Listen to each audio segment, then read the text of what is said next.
Currently, we're using one of these, which is great.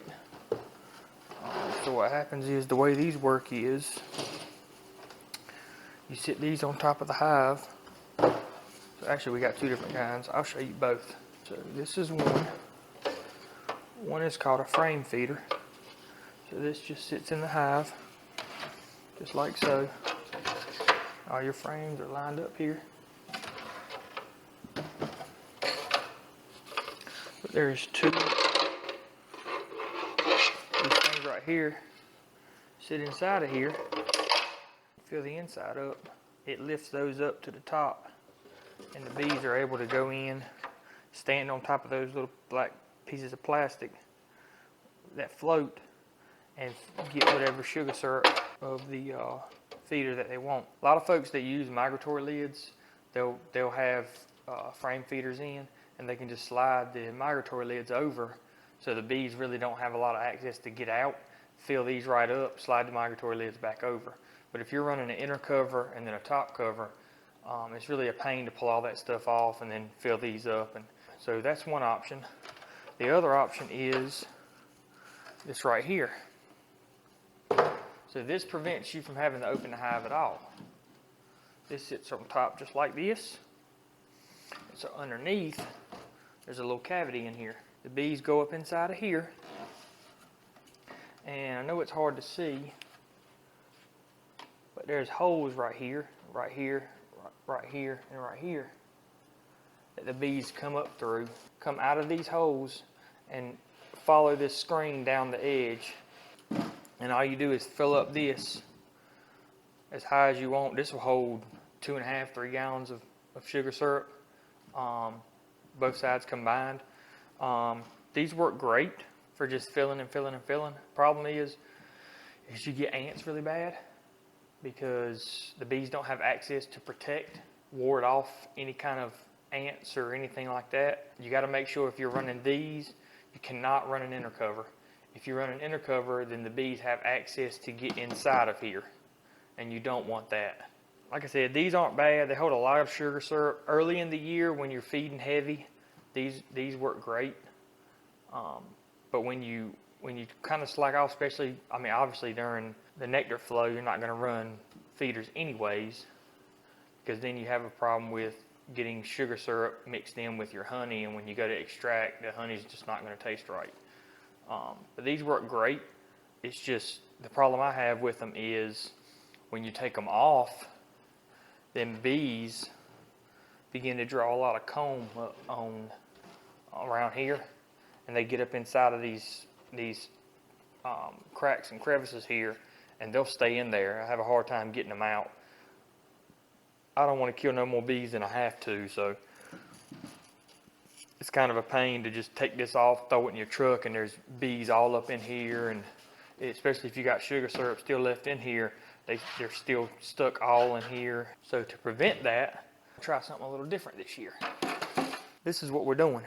We're going to take this inner cover, we're going to drill some holes in it, 3 3/8 hole, and you'll use whatever size the top is for this. But what's going to happen is we're going to drill holes. We're going to take this right here and we're going to sit it upside down. This has got really small holes punched in it, as you can tell. And what happens is since this is glass, when you turn this upside down, the sugar syrup creates a vacuum inside, and the sugar syrup's not going to drip out.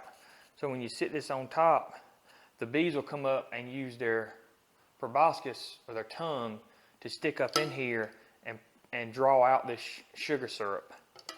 I'll show you exactly what I'm talking about. This is one I just made a couple of days ago. This is what it looks like. So you got, like I said, this is a normal inner cover. This is your normal hole that you have. And these are your feeders. You can put as many on here as you want to. I felt like 4 was plenty, but this will be sitting, this is going to sit here just like that. The first one I did like this, and these edges right here, I have some rough, they got some rough edges. So what I ended up doing to alleviate that, is just creating the whole backside.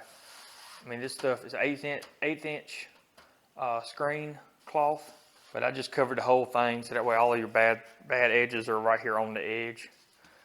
But this just sits right here on top, like so. You just take your, fill it up with sugar syrup, holes in the bottom. This just literally sits right here just like that. You put 4 of them. And you can put big as jars as you want to up here. I felt like a gallon was enough for right now.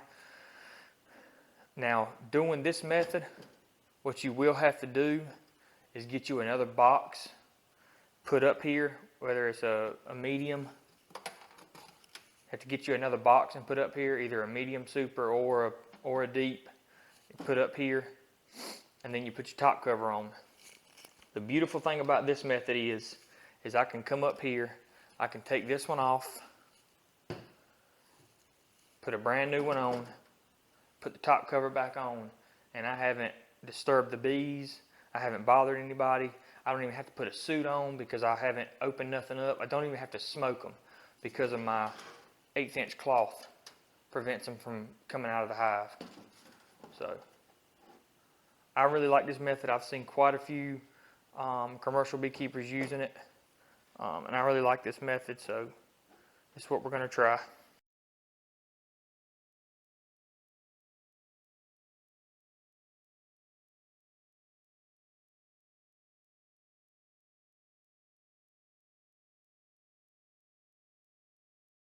You're going to make sure you're centered far enough away so your jars don't interfere with the edge of your box. So say somewhere around here, we're just going to drill a hole.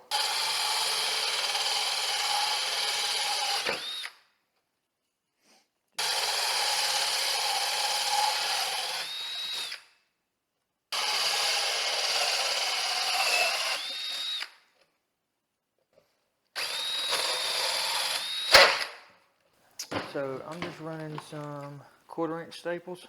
They don't need to be strong. Bees aren't going to chew through them. And before I cut, start by applying a couple of staples here in the corner just to kind of hold it down while I go all the way around. Now we got a couple of staples in there. Now we can cut it to size. There we go. We'll save this for the next one. Now, you could leave it like that. I like to put 3 or 4 around each one of these feeder positions. And just like so, good to apply to the hive. Just like that.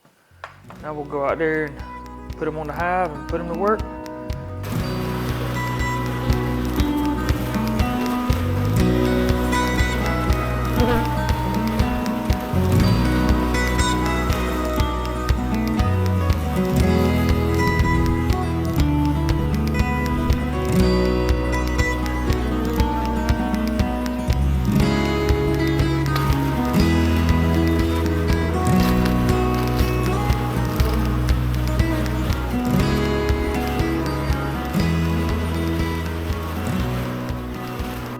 Hello everybody, welcome back. As you can see in that first little clip, bees are flying good today. 2 really strong hives. So what I'm actually doing is I'm going to show y'all a couple of different ways to feed, and you can choose which one best works for you. We're going to start today.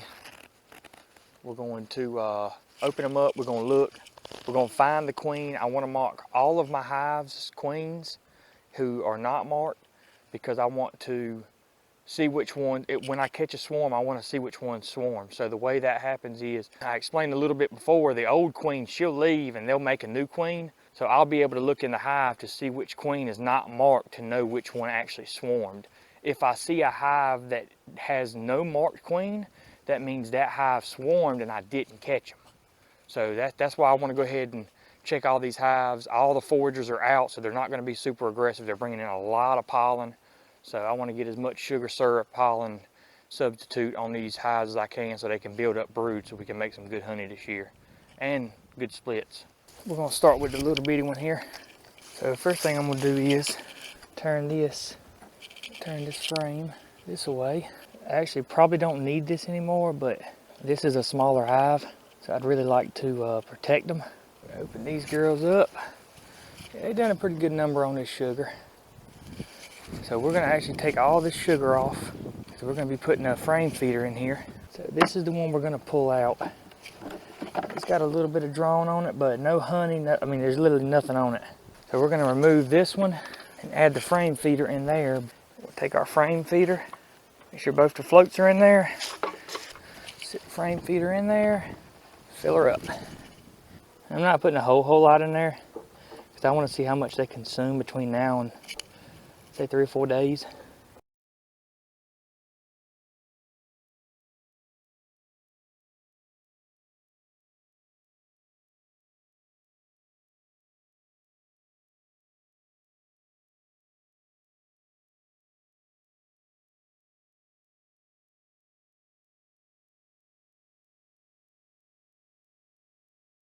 So this is another kind of feeder. This is called a top feeder. I think Man Lake makes this one. And yes, you can overfill these, but it's almost to the top of that screen. And I want to give these girls quite a bit of sugar syrup because it's a good looking hive. Good. Now, do not hesitate. As soon as you get it on there, so can't run inner covers with this kind of hive, I mean this kind of top feeder, because it'll allow the bees to get up, or the inner cover, I'm sorry. It'll allow the bees to get up here, and you don't want that. So just put your top right back on it. Close it up, she's good to go. I'm gonna show you another option to feed your girls. I saw this one, and I really like it. Put this on like that. Now we're gonna get a honey super. Put honey super on top. Now we got our jars. Take our sugar syrup.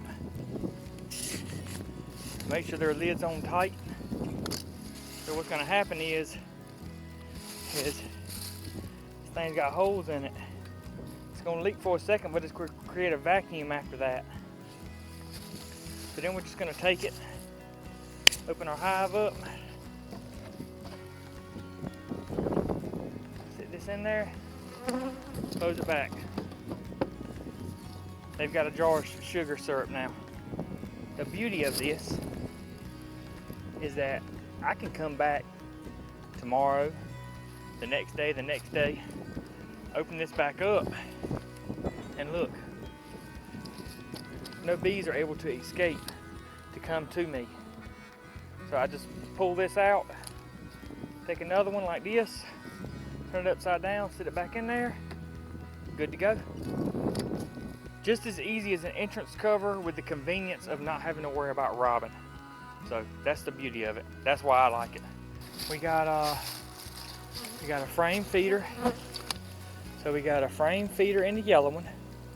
We have a top Man Lake feeder on the blue one there, the yellow one, and then that blue one on the right, the white and the brown all have jar feeders. This is my second year. I'm not the biggest expert, but I'm learning with everybody else. I post videos for my experience, for me, to show where I come from and where I'm going to, but I also post them for criticism. If you see something that could be done better, or a way you do it, or something like that, please leave it in the comments down below. That's what I want to hear. Like, subscribe, comment how you feed, and see you in the next one.